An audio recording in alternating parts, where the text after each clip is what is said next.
આજે આપણે બનાવવાનું છે ઊંધિયું। તો ચાલો બનાવીએ ઊંધિયું। સૌપ્રથમ બધા શાકભાજી આવી ગયા છે અને અમે બધા સાથે મળીને શાકભાજીને સમારવા બેસી ગયા છીએ।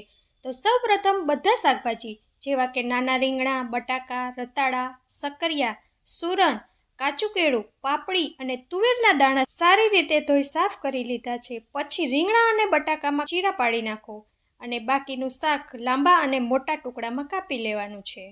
અમે પહેલેથી જ લીલા ધાણા, ખમણેલું કોપરું, લીલા મરચાં, આદું, લસણ અને તલ મિક્સરમાં પીસી લીધા છે। તેમાં મીઠું, હળદર, લાલ મરચું, ધાણા જીરું પાવડર, થોડી ખાંડ અને લીંબુનો રસ ઉમેરીને સરસ મસાલો તૈયાર કરી લીધો છે। આ મસાલો જે આપણે આગળ કાપા કરેલા છે રીંગણ અને બટાકામાં તેમાં ભરી દેવાનો છે અને બાકી વધેલો મસાલો અન્ય શાકભાજી સાથે સારી રીતે ભેળવી દેવાનો છે। તો હવે આપણે સૌપ્રથમ તે બધા શાકભાજી તળવાની શરૂઆત કરીશું। તો એક મોટી કડાઈમાં પૂરતું તેલ લેવાનું છે અને મધ્ય ભાગમાં ગરમ થાય તે પહેલાં બટાકા, રતાળા, સક્કરિયા અને સુરણને હળવા બ્રાઉન થાય ત્યાં સુધી તળી લેવાના છે અને અલગ કાઢી લેવાના છે। ત્યારબાદ કાચું કેળું અને રીંગણા તળી લેવાના છે અને છેલ્લે પાપડી અને તુવેરના દાણા પણ હળવા તળી લેવાના છે। હવે એક મોટું વાસણ લેવાનું છે, તેમાં તેલ લેવાનું છે અને સૌપ્રથમ એમાં અજમો અને હિંગ નાખવાનું છે। આ બધા શાકભાજીમાં કઠોળનું પ્રમાણ વધારે હોવાથી સૌપ્રથમ આપણે અજમો નાખવાનો છે અને તમારું પાચન પણ સારી રીતે થઈ શકે છે। આજે તો ખાસ ગ્રીન ઊંધિયું બનાવવાનું છે એટલે બધા શાકભાજી ગ્રીન જ છે અને ખાસ એનો મસાલો પણ ગ્રીન જ બનાવ્યો છે એટલે મરચાંમાંથી જ તેનો ટેસ્ટ તીખાશ લાવવાની છે એટલે મેઇન વસ્તુ મરચાં છે અને બધું પેસ્ટ કરીને મિક્સરમાંથી બનાવીને જ તૈયાર રાખી દીધું છે એટલે લાલ મરચાંનો ક્યાંય ઉપયોગ કરવાનો નથી। આજે બનવાનું છે ગ્રીન ઊંધિયું।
પછી તેમાં બધું તળેલું શાકભાજી ઉમેરો અને ઉપરથી બચેલો મસાલો નાખીને હળવે હાથે મિક્સ કરો, જેથી શાક તૂટે નહીં.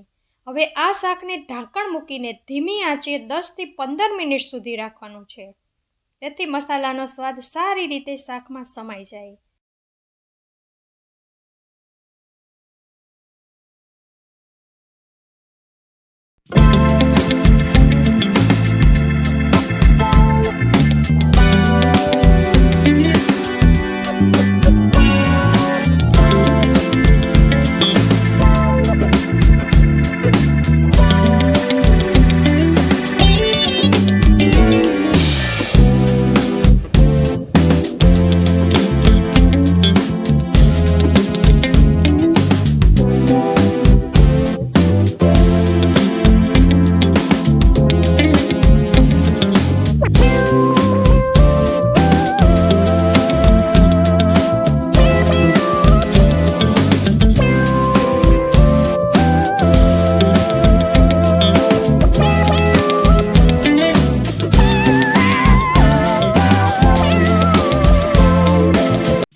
છેલ્લે તેમાં મુઠિયા ઉમેરવાના છે અને હળવેથી મિક્સ કરવાનું છે.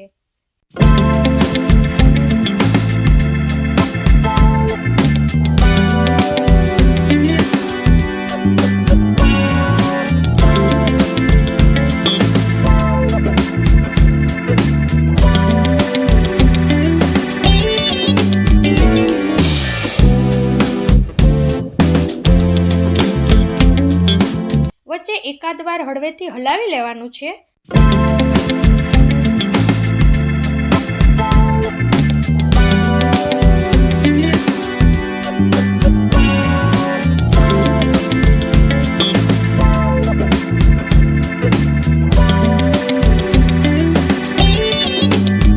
ત્યારબાદ થોડી વાર પછી લીંબુનો રસ અને બારીક સમારેલા લીલા ધાણા નાખવાના છે અને ફરી 2-3 મિનિટ ઢાંકીને મૂકી દેવાનું છે.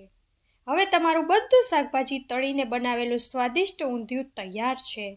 આ ઊંધિયું ગરમા ગરમ પૂરી અને લસણની ચટણી સાથે ખાવાથી ખૂબ મજા આવે છે. તો ચાલો આપણે ખાઈએ હવે ઊંધિયું.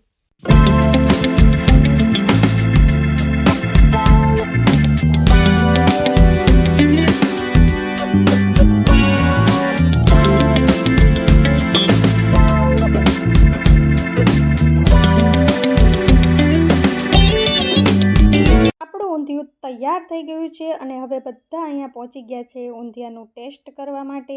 સૌપ્રથમ ભાવીને ટેસ્ટ કર્યો, પછી વારાફરતી બધા ટેસ્ટ કરે છે. બધાને ખૂબ જ ભાવ્યું અને હવે આપણે સાથે મળીને બધા ઊંધિયું ખાશું.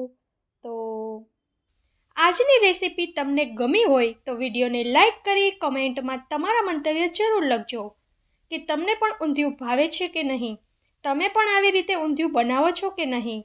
ફરીથી મળીશું નવા વિડીયોમાં. ત્યાં સુધી બધાને જય શ્રી કૃષ્ણ.